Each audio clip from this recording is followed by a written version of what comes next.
पन्हाळेकाजी ग्रामपंचायतीच्या तंटामुक्ती समिती अध्यक्षपदी प्रदीप जाधव यांची निवड।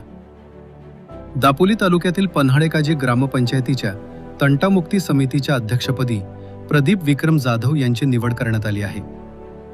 ग्रुप ग्रामपंचायत पन्हाळेकाजी कार्यक्षेत्रात पन्हाळेकाजी, गावरई, कळकी व सातेरी तर्फे हवेली या 4 गावांचा समावेश होतो।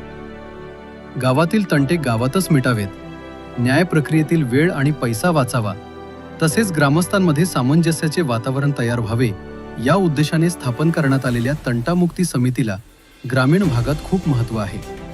नुकत्याच पार पडलेल्या पन्हाळेकाजी ग्रामपंचायतीच्या ग्रामसभेत गावातील अनेक महत्त्वाच्या विकास कामांवर आणि प्रश्नांवर चर्चा करण्यात आली। याच ग्रामसभेत तंटामुक्ती समितीच्या नवीन कार्यकारिणीबद्दल विचारविनिमय करण्यात आला। तंटामुक्ती समितीच्या अध्यक्षपदासाठी प्रदीप विक्रम जाधव यांच्या नावावर ग्रामस्थांनी शिक्कामोर्तब केले।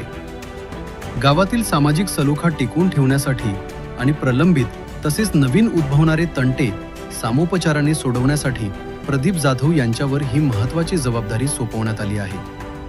प्रदीप जाधव हे दापोली तालुका शिवसेना संपर्क प्रमुख म्हणून काम पाहतात। गृहराज्यमंत्री योगेश दादा कदम यांचे विश्वासू सहकारी म्हणून प्रदीप जाधव दापोली विधानसभा मतदारसंघात ओळखले जातात। त्यांच्या निवडीमुळे परिसरातील नागरिक, स्थानिक नेते आणि ग्रामस्थ यांनी प्रदीप जाधव यांच्यावर अभिनंदनाचा वर्षाव केला आहे।